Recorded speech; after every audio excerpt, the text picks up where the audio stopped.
یہاں کھوپڑی میں ایڈجسٹ ہو جائے. اور ڈیجیٹل کیمرہ ایک ہوتا ہے, 2 کیمروں کو ایڈجسٹ کرنا بڑا مشکل کام ہوتا ہے. ہماری کھوپڑی میں ایک کیمرہ نہیں ہے, کتنے کیمرے ہیں؟ 2. اور ایسے ایڈجسٹ ہوئے نا ماں کے پیٹ میں کہ ذرا سی ان کی سیٹنگ آؤٹ ہو تو 2 کے 3 اور 3 کے 4 نظر آنا شروع ہو جاتے ہیں. کون تھا ماں کے پیٹ میں کہ ماں روٹی کھا رہی ہے, گوشت کھا رہی ہے؟ کون ہے ماں کے پیٹ میں جو بچے کی آنکھیں بنا رہا ہے اور ورنیل کیلیپر کے ذریعے اس کو جناب اس کی پتلیوں کو ایڈجسٹ کر رہا ہے؟ کون تھا ماں کے پیٹ میں؟ خدا کی قسم یہ خود بخود نہیں ہو سکتا. تو ہم کلمے میں اقرار کرتے ہیں یہ کائنات بنی نہیں ہے بلکہ اس کو بنایا گیا ہے, یہ بنایا گیا ہے. دوسری بات ہم نے کلمے میں اقرار کیا, یہ کلمہ جو ہے نا حدیث میں آتا ہے سب سے افضل ذکر لا الہ الا اللہ ہے. اس کی وجہ ہے کہ اس میں بہت سارے نظریوں پہ تلواریں چل رہی ہیں.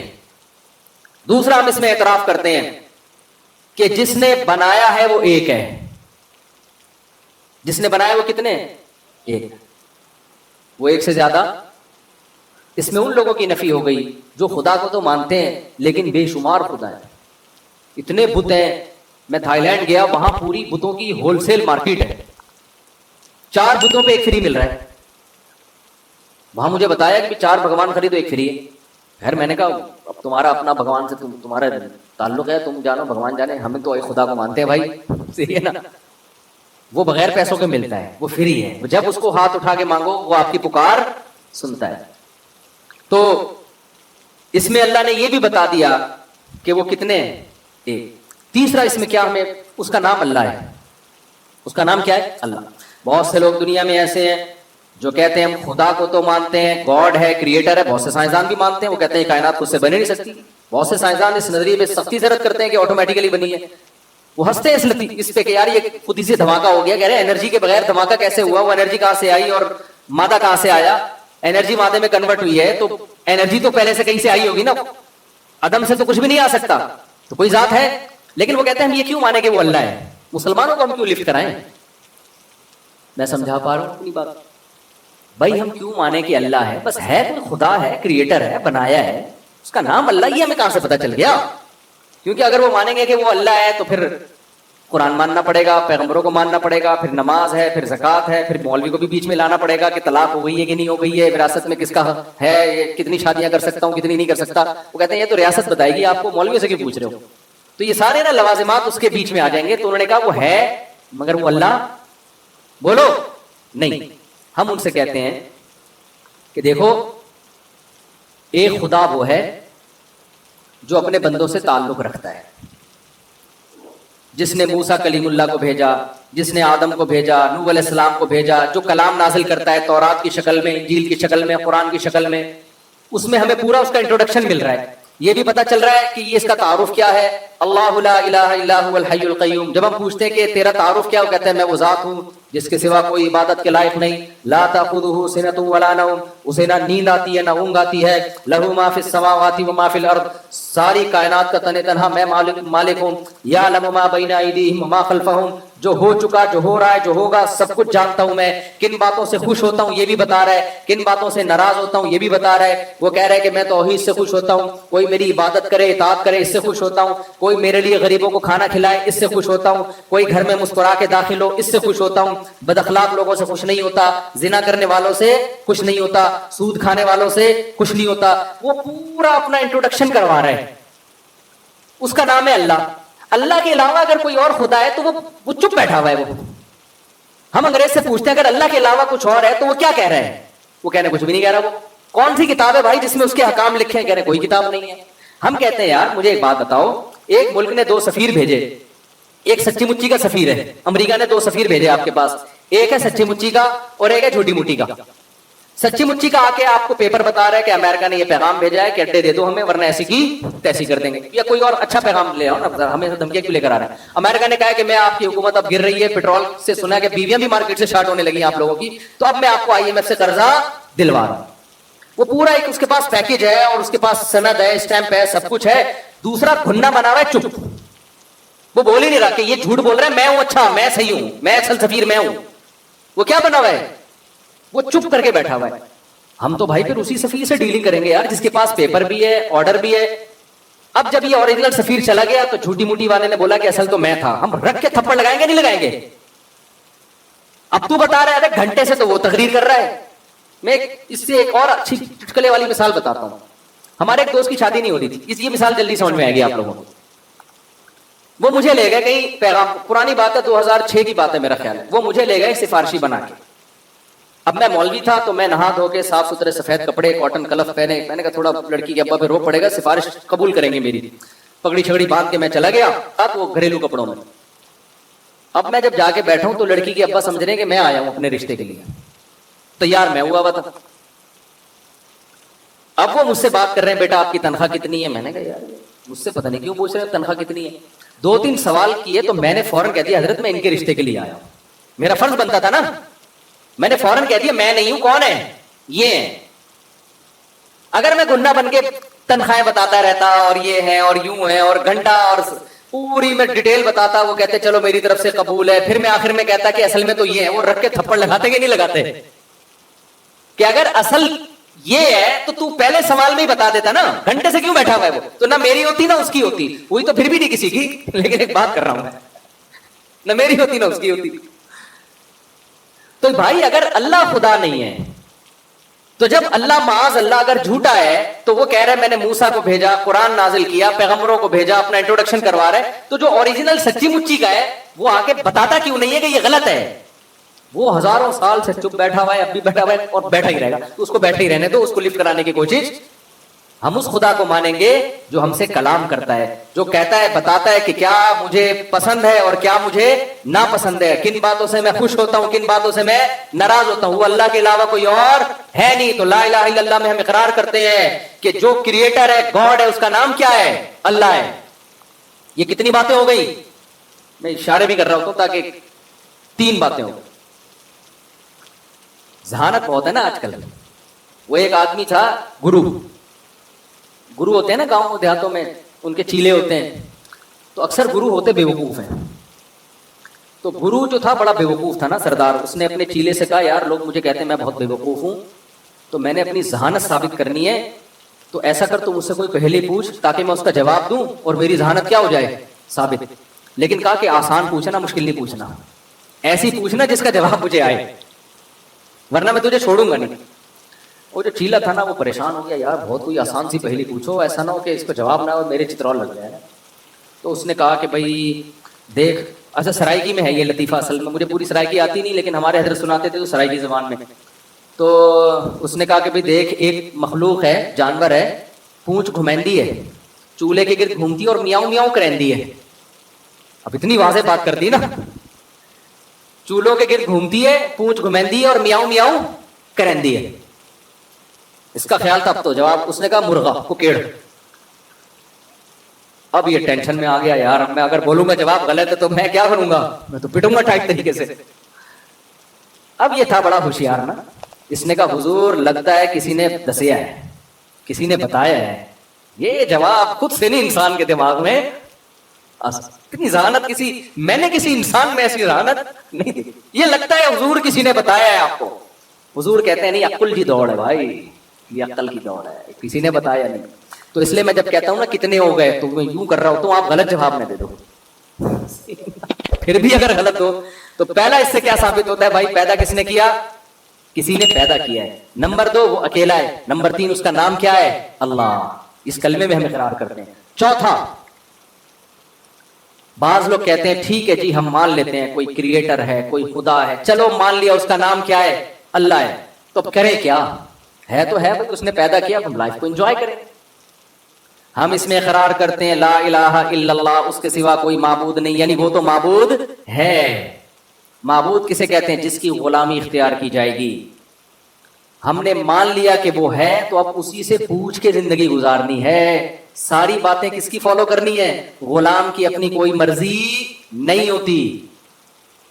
وما خلقت الجن والانس الا لیعبدون, میں نے پیدا کیا اپنی غلامی کے لیے, ہر کام مجھ سے پوچھ کے کرنا ہے. ایک طرف آپ وکیلوں کو بلاتے ہو, یار میں یہ یہاں زیادہ تر ٹھیکیدار لوگ ہیں نا کنسٹرکشن کرنے والے, یار میں تھوڑا سا یہ گیلری بڑھانا چاہتا ہوں, لیگل ہے کہ انلیگل ہے؟ پوچھ رہے ہوتے ہیں کہ نہیں ہوتے؟ ویسے تو پاکستان میں پوچھنے کی بالکل بھی ضرورت نہیں ہے, لیکن پھر بھی احتیاطاً کیا کرتے ہیں, بعد میں پوچھ لیتے ہیں لوگ, یار میں یہ کام کرنے جا رہا ہوں, یہ لیگل ہے کہ انلیگل ہے؟ یار میں نے یہ کرنا ہے, یہ لیگل ہے کہ انلیگل ہے. چرسی پوچھ رہے ہوتے ہیں کہ یار میں یہاں سٹا پی سکتا ہوں یا کھلے عام بیٹھ کے, یا مجھے پائپ میں برساتی نالے میں لیگل ہے پاکستان میں. میں نے دیکھا ہے برساتی نالے میں آج کل, پہلے تو سیلابی ریلے آیا کرتے تھے, اب وہ ریلے کہیں اور سے جا رہے ہوتے ہیں. نالوں کے اندر کون بیٹھا ہوتا ہے؟ میں ولاگ بھی بناتا ہوں نا, تو میں نے کچھ دن پہلے چرسی دیکھے بیٹھے ہوئے, میرے خیال ہوا ولاگ بنا کے ڈالوں, بتاؤں کہ ہمارے حکمران کیا کر رہے ہیں. لیکن میں نے اس لیے ڈالے کہ سارے چرسی پہنچ جائیں گے. اچھا یہ بہترین لوکیشن مفتی صاحب نے بتائی ہے یار, ہمیں تو پتہ ہی نہیں تھا یہاں سب کا اجتماع ہوتا ہے, تو جو ہے نا اس لیے میں نے نہیں بنایا پھر وہ. خیر, تو ہم نے کیا اقرار کیا کہ وہ معبود بھی ہے, اس کی عبادت کی جائے گی. عبادت کا مطلب صرف نماز روزہ نہیں ہے, ہر بات میں پہلے پرمیشن کس سے لینی ہے؟ اللہ سے. تو میرے بھائی قرآن سے پتہ چلتا ہے کہ جو لا الہ الا اللہ کا زبان اور دل سے اور عمل سے اقرار کرتا ہے, یعنی پریکٹیکلی اپنے آپ کو خدا کے حوالے کرتا ہے, وہ ہے کامیاب. اور جو اپنے آپ کو خدا کے حوالے کرنے کے لیے تیار نہیں ہے, میرے بھائی وہ کرونا کی 10 ویکسینیں لگا لے, ٹھیک ہے نا, 90 سال زندگی گزار لے, اللہ کہتا ہے انما تکونوا یدرککم الموت, چاہے تم چاند پہ بھی پہنچ گئے نا, آنا کہاں ہے؟ قبرستان. یہاں سے تو قبرستان ویسے بھی بہت قریب ہے. آنا کہاں ہے تم نے؟ میرے پاس آنا ہے, چھوڑوں گا نہیں. اور تم جو یہ کہتے ہو, پھر کچھ کلمے کے لوازمات ہیں جو قرآن نے بیان کی. ہم کہتے ہیں اے اللہ ہم تو مر کے ختم ہو جاتے ہیں, تو تیرے پاس آئیں گے کب؟ اللہ نے کہا جو خدا پانی کے قطرے میں جان ڈال کے انسان بنا سکتا ہے, وہ انسان کو دوبارہ بھی پیدا کر سکتا ہے. سورہ یاسین کا آخری رکوع پڑھیں. رسول اللہ صلی اللہ علیہ وسلم اللہ کے سفیر تھے, پیغمبر تھے. آپ نے بتایا کہ میں نہیں کہتا, اللہ کہتا ہے کہ تم مرنے کے بعد دوبارہ زندہ ہو کے خدا کے سامنے کھڑے ہوگے. مشرکین نے مذاق اڑایا. ایک مشرک نے کیا کیا, ایک پرانے قبرستان گیا اور سڑی ہوئی بوسیدہ ہڈی, صدیوں پرانی بھربھری ہڈی, وہ نبی کے پاس لے کر آیا اور کہنے لگا من یحیی العظام وہی رمیم, بھلا جب یہ ہڈیاں سڑ جائیں گی تو ان کو کون زندہ کرے گا؟ یہ زندہ ہوگی مذاق اڑانے کے لیے نا, یہ آپ اس کو خدا دوبارہ انسان بنائے گا. وہ اعتراض کر رہا تھا نبی پر, مگر نبی نے جواب نہیں دیا. کیوں؟ نبی کا کام ہے اللہ کا پیغام پہنچانا. نبی نے یہ تھوڑی کہا تھا میں زندہ کروں گا. نبی خاموش ہو گئے. بھائی جس پہ اعتراض تو اللہ میں بنتا ہے, مجھ پہ تو بنتا ہی نہیں ہے. تو اللہ نے سورہ یاسین کا آخری رکوع نازل کیا. اس میں کیا حکم دیا؟ اولم یر الانسان انا خلقناہ من نطفہ, کیا انسان دیکھتا نہیں ہے ہم نے پانی کے قطرے سے پیدا کیا اس کو.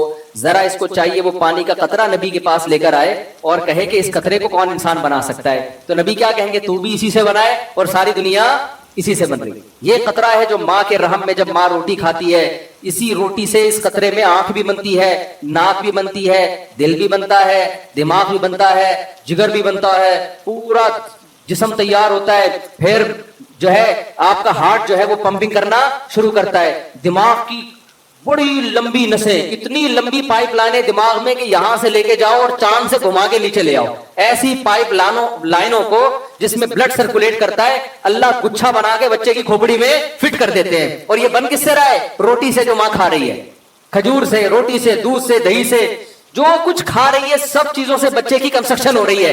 آپ سیمنٹ بجری سے تعمیر بنا سکتے ہو, خدا کی قسم کوئی ایسا میٹیریل نہیں ہے جس سے ماں کے پیٹ میں بچہ بنا دو. اللہ روٹی اور چاول سے کیا بنا رہا ہوتا ہے؟ اس بچے کی آنکھیں, ناک, دل, دماغ, جگر بنا رہا ہوتا ہے, اور پھر اس کو ماں کے پیٹ سے نکالتے ہی ماں کی چھاتیوں میں دودھ پیدا کر دیتا ہے. یہ بتاتا ہے کہ جس روٹی سے اس کی کنسٹرکشن ہو رہی تھی, اسی روٹی سے اب کیا پیدا ہوگا؟ دودھ پیدا ہوگا. اور پیدا کس وقت ہوگا؟ نہ اس کی ولادت سے پہلے نہ بعد میں. جب بچہ پیدا ہوا, اب ضرورت ہے, اب اسی روٹی سے دودھ بننا شروع ہو جائے گا.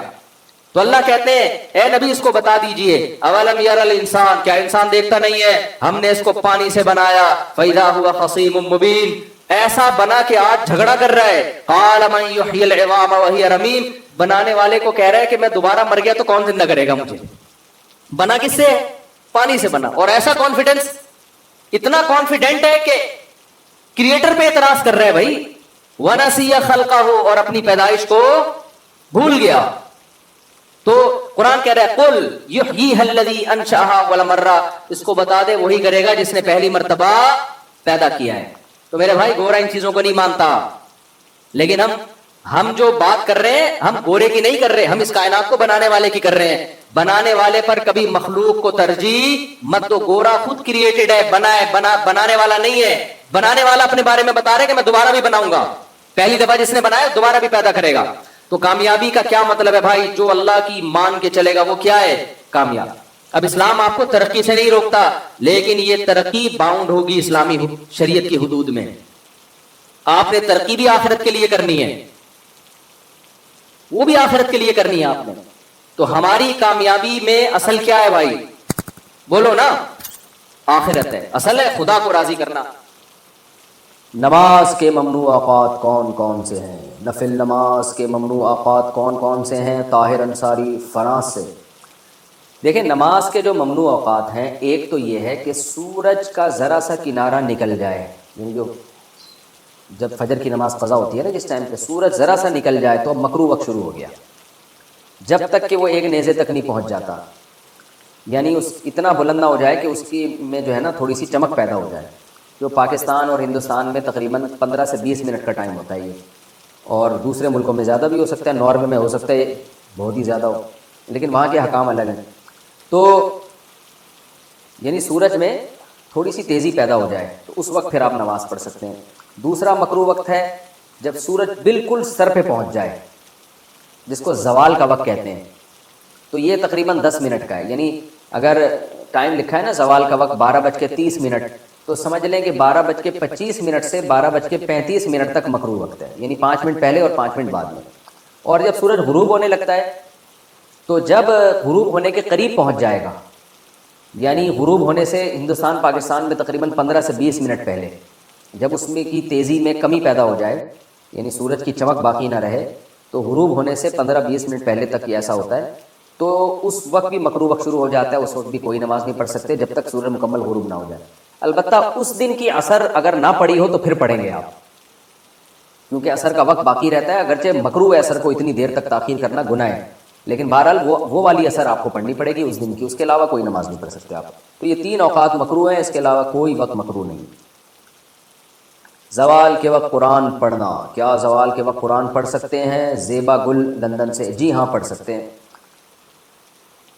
گھر میں مرحوم والدین کی تصویر لگانا، گھر میں مرحوم ماں کی تصویر ماں سے عقیدت اور محبت کی خاطر گھر میں لٹکی ہوئی ہے، کیا اس جگہ نماز ہو جائے گی؟ عدنان یاسین کراچی سے. دیکھیں، عقیدت اور محبت میں والدین کی یا بزرگوں کی تصویریں دیواروں پر لٹکانا بالکل حرام ہے، ناجائز ہے. اگر اس کی اسلام میں ذرا بھی گنجائش ہوتی تو نبی صلی اللہ علیہ وسلم کے دنیا سے جانے کے بعد سب سے پہلے صحابہ رسول اللہ صلی اللہ علیہ وسلم کی تصویروں کو گھر میں لگاتے. تو عقیدت محبت میں کسی کی تصویر بھی آپ کو گھر میں لگانے کی، لٹکانے کی قطعاً اجازت نہیں ہے. البم میں رکھنے کی بھی اجازت نہیں ہے، یادگار کے طور پہ میرے ابا، میرے ماموں، میرے چاچا البم میں. یہ صرف گنجائش بہت سے علماء نے جو دی ہے ڈیجیٹل تصویر کی دی ہے، جب تک وہ ڈیجیٹل فارم میں ہو، یعنی موبائل میں یا ٹیلی ویژن کی اسکرین پہ یا اس کی کمپیوٹر کی اسکرین پہ ڈیجیٹل فارم میں. پرنٹ جو جب اس کا نکال لیا جائے گا تو وہ خالصتاً تصویر میں داخل ہو جائے گی، جو نبی صلی اللہ علیہ وسلم کے دور میں جو تصویریں ہوا کرتی تھیں، اور اس کو نبی نے حرام قرار دیا ہے. تو اس لیے یادگار کے طور پر ان تصویروں کو لگانا ناجائز ہے. اور جس کمرے میں ایسی تصویر لگی ہوگی اس میں نماز مکروہ تحریمی ہے. نماز پڑھی تو آپ کو دوبارہ لوٹانی پڑے گی. اس تصویر کو الٹا کر کے رکھیں یا اس پہ کوئی پردہ ڈالیں. ابھی دیکھو یہ جو پڑوس میں مفتی ہے نا، مفتی منیر بنا ہوا ہے، مفتی نہیں ہے یہ 15-20 سال سے ناخن دیکھ کے چور بتا رہا ہے اور عورتوں کے بنیان سوکھ کے جن بتا رہا ہے. میں نے کبھی ممبر پہ اس کا نام لیا؟ بتاؤ. میں نے عاملوں کے خلاف جنرلی بولتا ہوں، میں کبھی نام لے کے نہیں رد کرتا. اس کو کچھ مسئلہ ہو گیا ہے، اس کے سافٹ ویئر اپڈیٹ کرنے کی ضرورت ہے. ہر بیان میں مجھے واجب القتل قرار دے رہی ہے. آج جمعے کے بیان میں پھر اس نے بیان کیا ہے کہ مفتی طارق مسعود واجب القتل ہے. اس کو تکلیف کس بات کی ہے؟ میں نام اس لیے لے رہا ہوں کہ بہت زیادہ ہر جمعے کے بیان میں اس کا ٹاپک ہی یہی ہے. تو اس کو تکلیف کس بات کی ہے؟ میں نے اس کے بارے میں، اور میں نے بھی بولا جب اس نے میرے خلاف بولنا شروع کیا واجب القتل واجب القتل. پہلی بات تو کہ جو بھی کسی کو واجب القتل کہہ رہا ہے نا، جو بھی مذہبی اسکالر، اس کو بولو خود جا کے قتل کرو، خود جاؤ. آپ اپنے مریدوں کو بے وقوف بنانے کی کوشش مت کرو. جیل کی سلاخیں وہ کاٹتے، پھانسیوں کے پھندوں پہ وہ لٹکتے، اور ہیرو تم بن جاتے ہو. تم صرف جنازہ پڑھانے آؤ گے ہیرو بننے کے لیے. تو یہ کام جو بھی جب آئندہ جمعے کی تقریر میں بولے نا واجب القتل ہے، گستاخ کو بولو سر